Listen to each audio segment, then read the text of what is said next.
Gusto mo bang mag-alaga ng RTL chicken pero hindi ka pa makumbinse kung ito ang business na para sa iyo? Napunta ka sa tamang video dahil dito sa video na to tatalakayin natin kung ano ang RTL chicken at ano ang 5 reasons bakit parami ng parami ang pumapasok sa ganitong klaseng negosyo.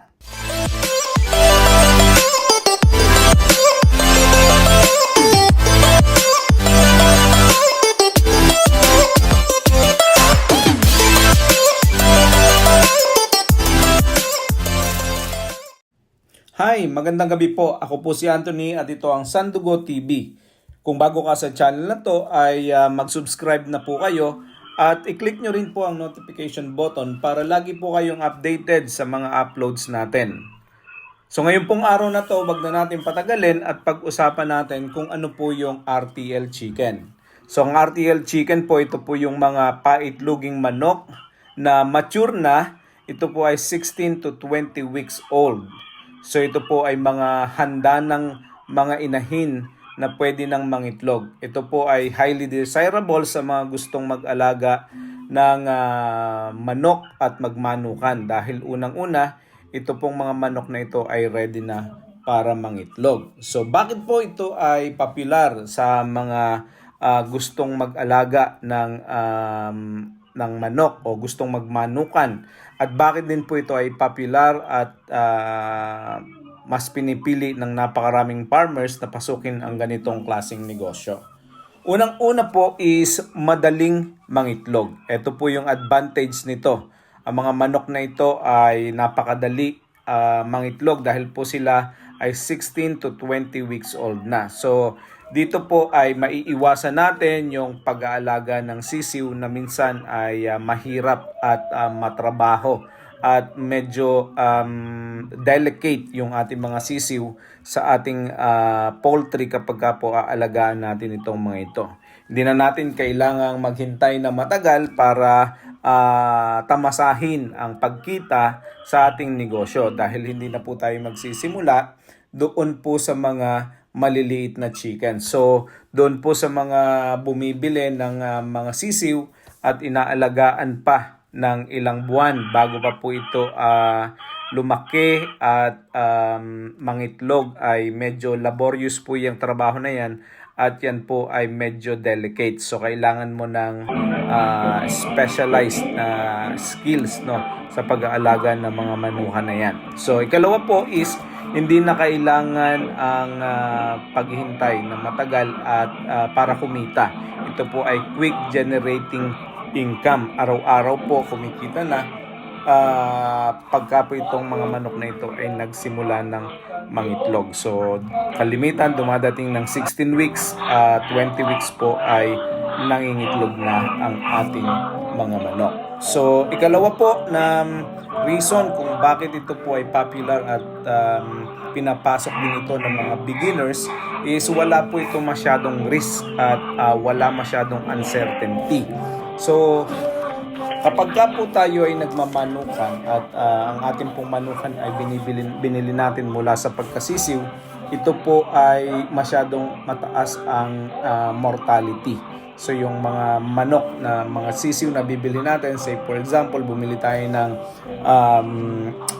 500 chicken o 500 chicks, inalagaan natin yan from day old, ito po ay medyo matrabaho. Kailangan babantayan nyo yan, kailangan tama ang pailaw, dapat kailangan ay tama ang pakain, hindi sobra.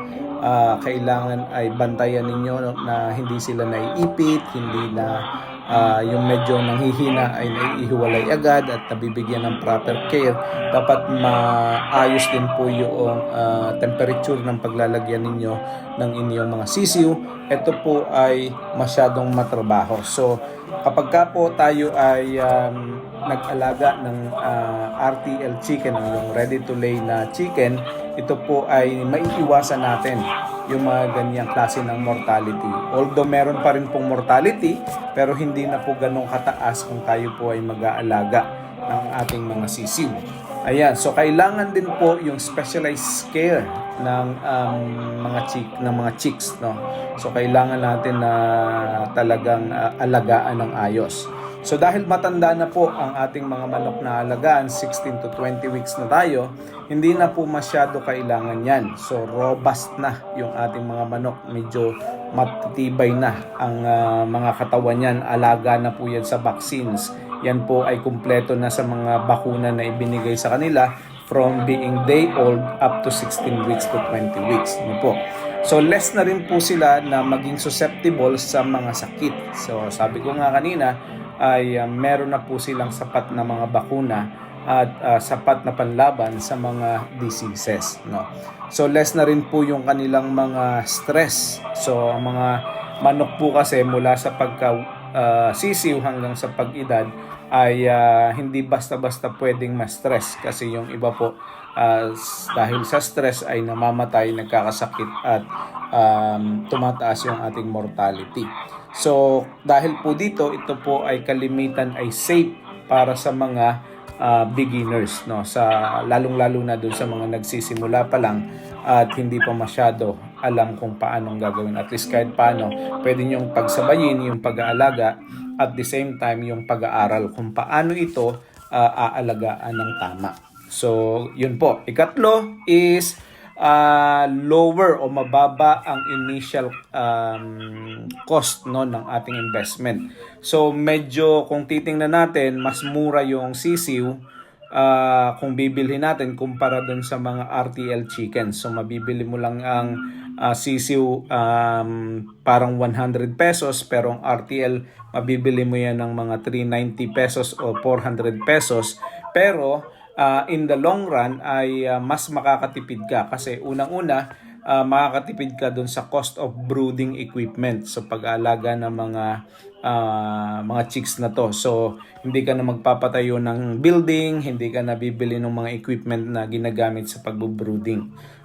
Ikatlo po is save on special feeds. So syempre meron kang iba't ibang klase ng feeds na ipapakain mula sa pagka day old up to 16 weeks na, up to maglay na sila ng eggs, no.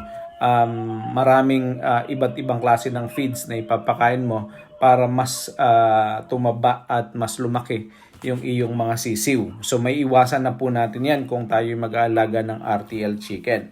Ang sunod po dyan ay makakasave po tayo dun sa intensive labor cost, no. So syempre time is gold, no, sa mga nag-aalaga ng manok. Alam natin na pag mga manok sisiw ay halos araw-araw tayo ay nasa poultry, oras-oras nating inaalagaan, oras-oras tinitingnan natin yung ating mga manok kung maayos ba sila, hindi ba namamatay, hindi naiipit.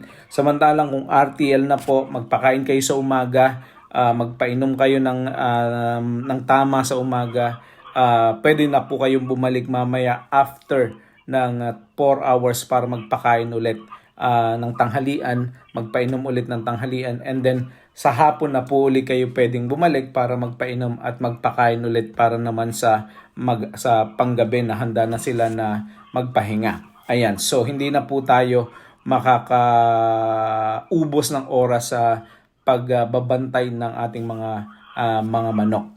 At ang sunod po dyan ay syempre kapag ka po na bibigyan natin ng pansin yung oras natin sa pang-araw-araw, hindi na tayo lagi nasa poultry, nakaka-focus tayo dun sa ating business, no. Nakakapag-marketing tayo, nakaka-canvas tayo ng mura na feeds, nakakapagtanong tayo ng current prices sa market, at nakakapag-deliver tayo ng mga produkto natin sa mga tao na kliyente natin na bumibili ng mga itlog natin. So, yun. Instead na stress tayo sa pag-aalaga ng mga sisiw, natututukan natin yung business side ng ating negosyo. Okay? So, ang sunod po dyan, number 4 is consistent and predictable po ang pag-aalaga ng RTL chicken. Ito po yung isa sa mga pinakamaganda dito. Kasi consistent at predictable po ang mga manok na aalagaan natin.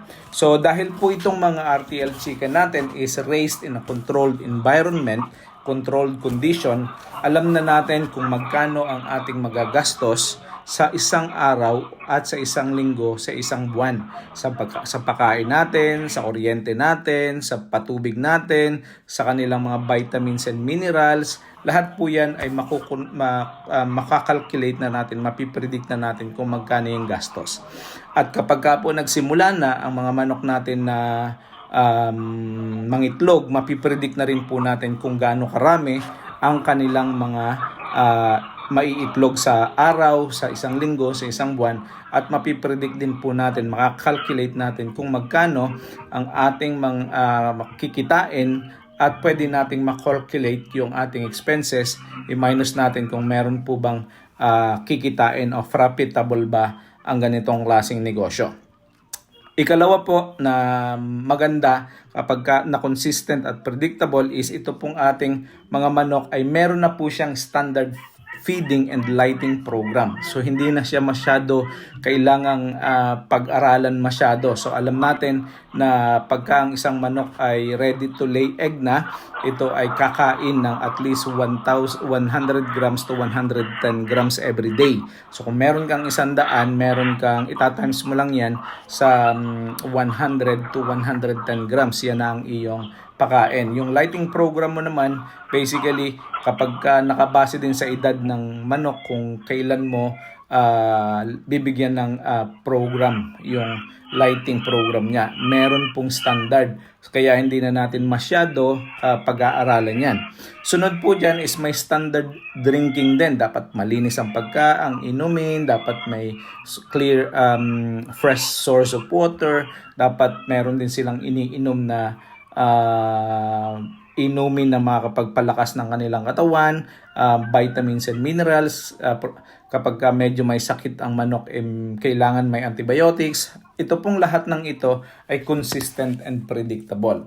So dahil ganun po, meron po ding regular laying pattern ng mga manok. So ang mga manok po ay pwedeng mangitlog ng up to 85 up to 95% ng kanilang population. So ang maraming mga manok ang napapredict po. So makikita nyo na yung ibang mga manok is nangingitlog ng up to 300 eggs sa whole year. So alam nyo na kung gaano karaming itlog ang kaya nilang i-produce at magkano ang magagastos. So can also be predicted at i-prepare yung monthly na gastos at yung daily income. So yan po yung exciting dyan. At ang pinakahuli po at napakagandang party is madali po tayong matuto. Immediate learning experience. No, so madaling matutunan ang negosyo na to, hindi masyado mahirap, easy to manage. Ako po kahit nasa abroad pwedeng mag-manage at nakaka-enjoy at exciting po itong ganitong klaseng business kasi nakikita mo araw-araw na itlog, ang mga manok ay masasaya, masisigla, day to day pick up ng mga manok, mamumulot kayo araw-araw ng itlog, tapos day to day income, no? Tapos exciting yung profit kapag po i-manage ng maayos. So, yun po ang 5 na reasons kung bakit popular ang RTL Chicken sa mga farmers at dun sa mga beginners na gustong magsimula ng ganitong klaseng negosyo. No? So, yun, maraming salamat guys sa pakikinig. Kung hanggang dito sa video na to, sa end of video na to ay nandito ka pa rin, thank you so much. So, isa-shoutout po natin yung mga regular natin na mga bisita dito. Si Ate Nora Tumalabkab 100, si Yi-Vlog 556, shoutout sa iyo. Si 3 Nails 1 Cross, shoutout sa iyo. That's napakagandang pangalan. Si Ruel Declan, tama ba? So Delan. Si Beethoven 8256, laging kasama natin yan dito sa ating mga video. Si Eldon Marantal, si AMC Vlog 1025, si Gabriel Panlilio, shoutout sa iyo, at si Emmanuel Quinones. Maraming salamat sa suporta ninyo sa channel na to. Ayan, so hanggang sa muli, kung inyo pong hindi pa na-subscribe ang channel na to, sa tingin nyo nakakatulong ito, please subscribe and click the notification button At mag-comment din po kayo sa comment section kung ito pong video na to ay nakatulong sa inyo. Thank you so much. God bless and bye-bye.